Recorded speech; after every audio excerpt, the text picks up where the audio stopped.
नमस्कार। ये आकाशवाणी शिमला है। अब आप पुष्पा ठाकुर से प्रादेशिक समाचार सुनिए। मुख्यमंत्री सुखविंदर सिंह सुक्खू आज केरल में कांग्रेस की चुनावी तैयारियों का जायजा लेंगे। कांग्रेस हाईकमान ने मुख्यमंत्री को केरल चुनाव के लिए पर्यवेक्षक बनाया है। अगले साल केरल में विधानसभा चुनाव होने हैं। मुख्यमंत्री आज दिल्ली से कोच्चि के लिए रवाना होंगे। वे 4 अप्रैल को दिल्ली लौटेंगे। उनका 5 अप्रैल को शिमला लौटने का कार्यक्रम है। कांग्रेस हाईकमान ने मुख्यमंत्री को पार्टी नेतृत्व के तहत केरल में पर्यवेक्षक बनाकर वहां का जिम्मा सौंपा है। केरल के 3 दिवसीय दौरा करने के बाद मुख्यमंत्री पार्टी हाईकमान को अपनी रिपोर्ट सौंपेंगे।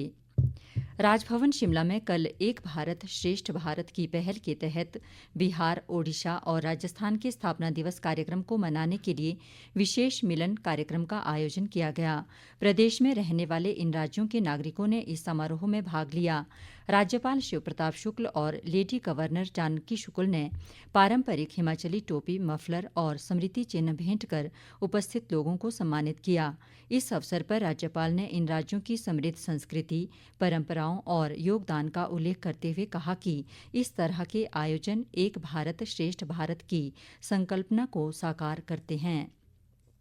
उप मुख्यमंत्री मुकेश अग्निहोत्री ने कहा है कि प्रदेश में आयोजित होने वाले उत्सवों और मेलों की सांस्कृतिक संध्याओं में प्रस्तुतियां देने वाले कलाकारों के कुल खर्च का 33% प्रदेश के लोक कलाकारों और स्थानीय कलाकारों पर खर्च किया जाएगा। ये बात उन्होंने कांगड़ा के राज्य स्तरीय पंचरुखी छिंज मेले की अंतिम सांस्कृतिक संध्या में बतौर मुख्य अतिथि कही। मुकेश अग्निहोत्री ने कहा कि जयसिंहपुर विधानसभा क्षेत्र में जलशक्ति विभाग पेयजल पर 258 करोड़ रुपए व्यय कर रहा है। उन्होंने कहा कि इस योजना से 12 पंचायतों के लोग लाभान्वित होंगे और यह योजना 1 वर्ष में पूरी हो जाएगी। इस योजना पर 32 करोड़ रुपए व्यय किए जा रहे हैं।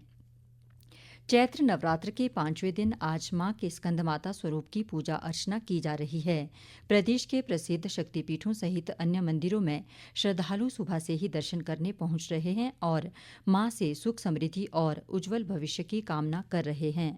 9 नवरात्रों में ज़रूर माता के दर्शन करने आए और सभी पे माता की कृपा बनी रहे, सुख शांति बनी रहे। बहुत ज़्यादा हमारे सभी परिवार में हमने अपनी माता को भी देखा और भी सबको, तो माता में बहुत आस्था है और माता बहुत दयालु है, प्रत्यक्ष है और दिल से आप मांगो तो माता की हमेशा ही कृपा रहती है, आपके घर में सुख शांति रहती है। तो यही हम दुआ करते हैं सबके लिए कि ये नवरात्रे शुभ हो, ये साल शुभ हो सबके लिए और सबके घरों में सुख शांति बनी रहे। इस दौरान मंदिरों में सुरक्षा के कड़े प्रबंध किए गए हैं और भंडारों का भी आयोजन किया जा रहा है। विस्तृत ब्यौरे के साथ हमारे शिमला संवाददाता। आज 5वां नवरात्रा है और मां दुर्गा के स्कंदमाता स्वरूप की आज पूजा अर्चना की जाती है। दुर्गा मां के सभी रूपों में स्कंदमाता का रूप बहुत ही ममता भरा है।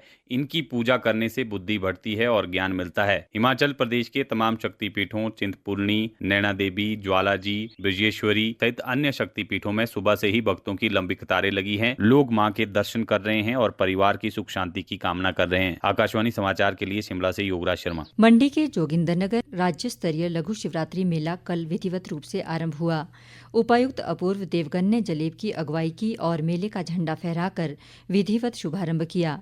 अधिक जानकारी के साथ हमारे मंडी संवाददाता। मंडी जिले के जोगिंदरनगर उपमंडल में आजकल लघु शिवरात्रि मेले का आयोजन किया जा रहा है। 1 से 5 अप्रैल तक मनाए जाने वाले इस राज्य स्तरीय लघु शिवरात्रि मेले का कल विधिवत शुभारंभ हो गया। पुराने मेला मैदान में चौहार घाटी के आराध्य देव श्री हुरंग नारायण व पहाड़ी बजीर श्री देव पशाकोट सहित उपस्थित समस्त देवी देवताओं की पूजा अर्चना के बाद आराध्य देव श्री हुरंग नारायण व देव श्री पशाकोट की अगुवाई में देवी देवताओं की भव्य जलेब निकाली। इस मौके पर उपायुक्त अपूर्व देवगन ने प्रदेशवासियों को लघु शिवरात्रि मेला जोगिंदरनगर की हार्दिक बधाई देते हुए कहा कि मेले व त्योहार हमारी पुरातन संस्कृति और जीवन शैली के आधार हैं। इन लोक उत्सवों के माध्यम से नई ऊर्जा, नए उल्लास, नई उमंग और नए उत्साह का संचार होता है। आकाशवाणी समाचारों के लिए मंडी से मुनीस सूद।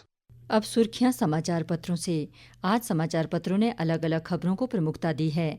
अमर उजाला की सुर्खी है, पशुपालन निदेशक के सेवा विस्तार को हाई कोर्ट ने किया रद्द। टोल से 24 करोड़ ज्यादा कमाएगी सरकार शीर्षक से दिव्य हिमाचल लिखता है, प्रदेश में 20 रुपए तक बढ़ाए दाम, नए वित्त वर्ष के पहले दिन से नई दरें लागू। पंजाब केसरी की एक खबर है, मुख्यमंत्री सुक्खू दिल्ली पहुंचे, सत्ता संगठन से जुड़े विषयों को लेकर वरिष्ठ नेताओं से मंत्रणा। हिमाचल दस्तक के अनुसार टूरिज्म व पावर सेक्टर में निवेश के लिए कर्नाटक केरल को आमंत्रित करेंगे सीएम। मौसम पर दैनिक भास्कर की सुर्खी है, पहाड़ों में अब बढ़ने लगे पर्यटक, कालका शिमला टॉय ट्रेन में चल रही एडवांस बुकिंग। इसी के साथ यह समाचार बुलेटिन समाप्त हुआ। नमस्कार।